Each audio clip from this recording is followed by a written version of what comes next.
So what is up guys, Killerkev today back with a brand new episode of 5 new console mods to hit the Bethesda.net website this week. This is going to be episode 262 within my series, but without further ado guys, let's just jump straight into the video. For our first spot within this video is going to be Skyrim United Patrol Pack, coming in at 77.6 kilobytes of a download.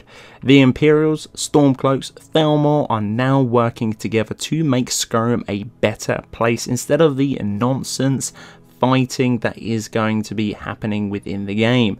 The mod doesn't affect any of the quests and the end civil war on either side after, if not is going to be downloading it.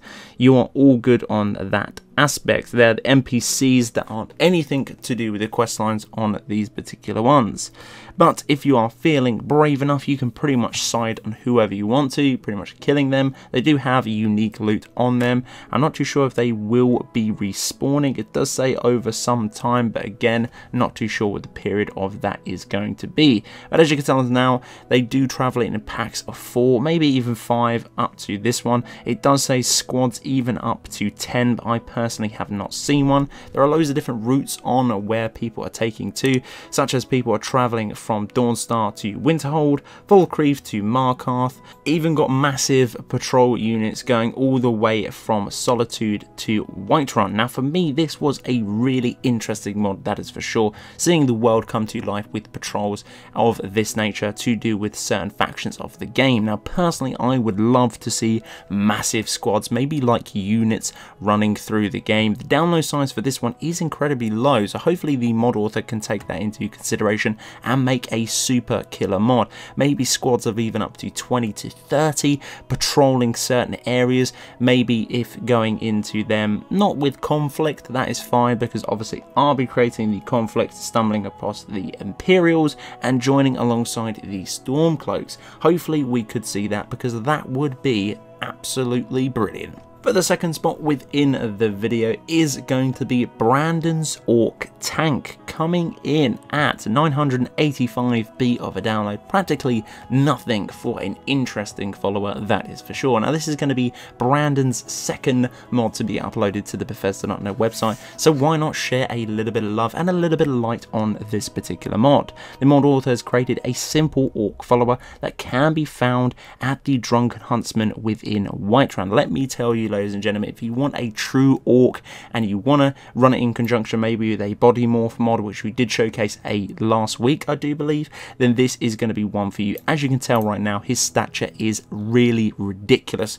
It is absolutely huge. If you want a beastie follower that is going to be very lore friendly, then this is going to be a great one for you to pick up. For the third spot within this video, and the thumbnail taker, is going to be Dark Souls Armor Ports, the Soul of Cinder. This one is coming at 15.6 megabytes of a download. The Soul of Cinder armor from Dark Souls 3. This armor can be crafted within any forge through the world of Skyrim. Comes with a bunch of other different weapons to pick up, not just this beautiful armor, but you do get a collection of weapons that can also be crafted. Both require at least the steel smithing perk, and some in conjunction with the arcane blacksmithing perk.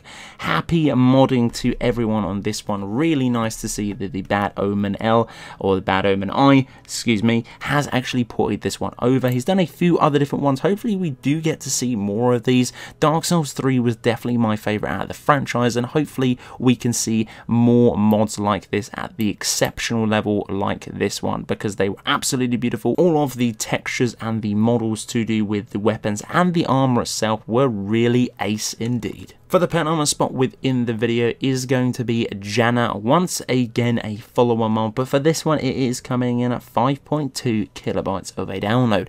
A simple follower mod with a few hidden bonuses within her. She is located within the Bannered Mare within Whiterun, an exceptionally beautiful follower to be having, kitted out in full Daedric as well.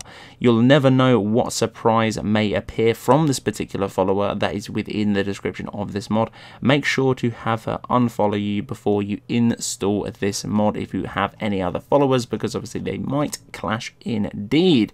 Very nice Argonian to be added to the game. Again, if you are looking for a somewhat lore friendly, I'm not going to ruin what the surprise is within the game, this again is going to be a nice addition for you to pick up. And for the fifth and final spot within this video is going to be a very simplistic mod to be added to the game, but it is going to be the first mod from this mod author and a very nice new addition to the lovers of the Stormcloaks. When you do start the game, you have the option to go with the Imperials or the Stormcloaks to the side of the Helgen fight right at the beginning of the game, which is going to be the tutorial. For this one is going to be Greatsword in Helgen's Keep. This is coming in at 3.9 kilobytes of a download, and the mod author has added a beautiful giant steel, well, a Skyforge steel greatsword on top of the table right next to the dead Stormcloak's body right at the beginning of the Stormcloak's followers path within the game. So if you want to pick up and you do not fancy sort of those one-handed swords, or maybe even the axe that you do get, it's a little bit here and there, and you want to fulfill your destiny and you just want a main sort of character that is going to be wielding a two-handed weapon at the beginning of the game to get that sort of leg up on the skill graph, then this is definitely going to be a cool mod for you to pick up at least. But have no fear, hopefully this mod author will side and hopefully pick up another mod for the Imperials. So guys, that's it for this video. This has been episode 262 within my series. If you did enjoy, I'd very much appreciate a like on the video. It does help me out an awful lot. If you're new around here too and you liked the video and you want to go above and beyond the like button, then click the subscribe button. It's absolutely free. Right next to it as well, there is going to be a little bell. If you click that, then you're going to get a notification for every single time I upload a video to the channel. But until the next one guys, Killerkev here and Killerkev out.